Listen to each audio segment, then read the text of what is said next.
Dneska by som vám rada povedala o 10 veciach, ktoré si myslím, že ako ľudstvo máme viacej, ako by bolo možno zdravé alebo rozumné. Ako prvú kategóriu by som spomenula celú skincare a kozmetiku a make-upy a všetko.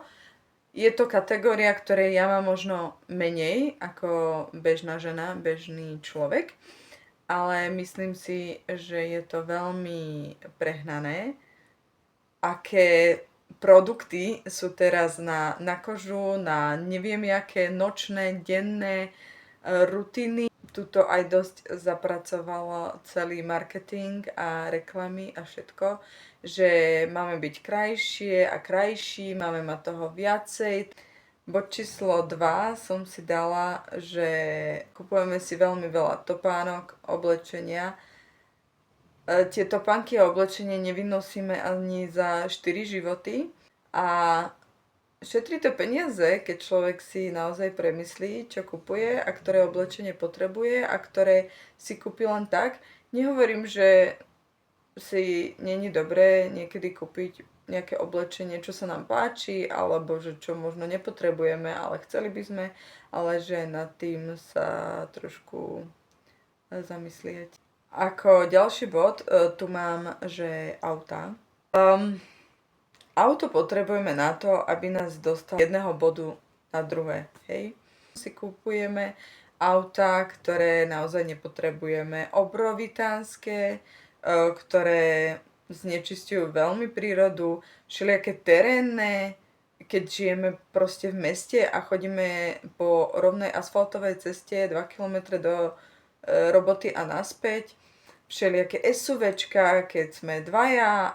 Napríklad my sme 4, máme veľké auto, chodíme tak, že prespávame v aute, niekedy tam ideme 5 nabalení na 2-3 týždne, takže to auto naozaj že využívame. Ďalší bod, tu mám rôzne dekorácie. Všelijaké sošky kupujeme, vázy, umelé kvety a takéto všelijaké dekoračné vecičky.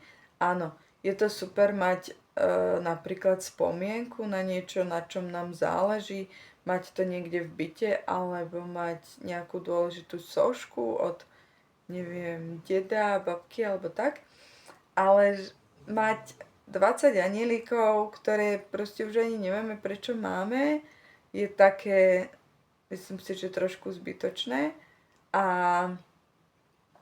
tiež nám to minia peniaze a zaberá nám to priestor doma a vytvára to vnútorný stres. Tu môžem premostiť rovno do ďalšej kategórie a to sú dekorácie na všetky príležitosti. Musíme mať vyzdobený dom na jeseň, na jar, na Veľkú noc, na Halloween, na všelijaké tieto privítanie dieťatka, rozlúčky so slobodou a neviem čo všetko. Na Vianoce mám rada proste vyzdobený stromček a všelijaké ozdoby a tak.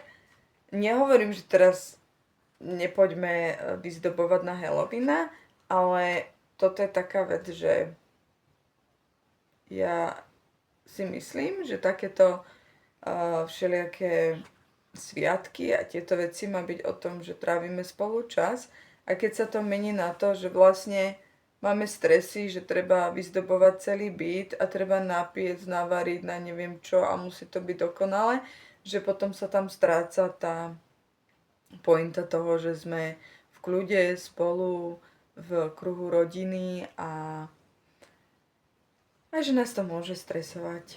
Ako ďalší taký bod mám, že potrebujeme strašne veľa technológií. Všetko musí byť nové, mám starý mobil, musím si kúpiť lepší.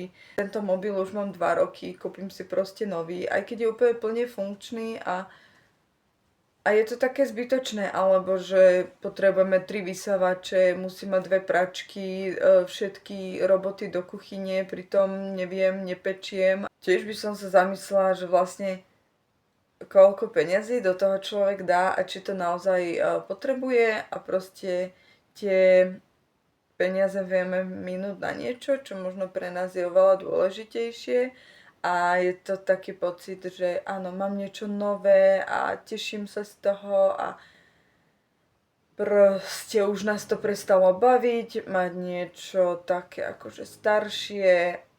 No a toto by som tak nenormalizovala, že mať mobil 2 roky a potom ho proste vymeniť. Ďalší bod, 7. bod mám, že dávame dosť veľa peňazí a kupujeme dosť veľa vecí, čo sa týka našich hobby. Hobby je super, ale tiež mám pocit, že je to také, že dobre, idem sa venovať behu, tak si kúpim nové topánky, kúpim si hodinky nové, kúpim si všetko k tomu a vlastne idem 2-krát behať a ma to prestane baviť, tak si kúpim teraz niečo ďalšie, nech zase na chvíľočku si zabavíme mysel. Po chvíľke ideme teda vyšívať, hej, tak si kúpime stroj, kúpime si všetky látky, že v tomto to robím tak, že pokiaľ ma niečo dlhšiu dobu baví, tak si kúpim naozaj to, čo na to potrebujem, ale že najprv naozaj robím to hobby a potom si k tomu kupujem najlepšie. Bod číslo 8, hračky. Hračky, čo sa teraz deje, prehrotené. Deti majú strašne veľa hračiek, už ani nevedia, ako sa hrať, s čím sa hrať.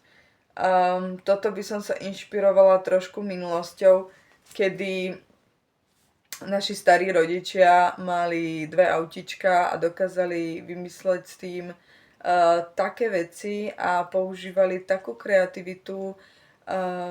Super je dať deťom papier, lepidlo, nožničky, nech vyrábajú, nech sa na záhrade hrajú, keď nemáte záhradu v lese s palicami. Nehovorím, že dieťa nemá mať hračky, stavebnice a takéto veci, je to super. Paradox je, že čím má dieťa menej hračiek, tak tým sa viacej hrá. Ešte som chcela doplniť posledné 2 body. 9. bod by som dala, že jedlo. Máme najviac jedla vo svete, ako kedy bolo.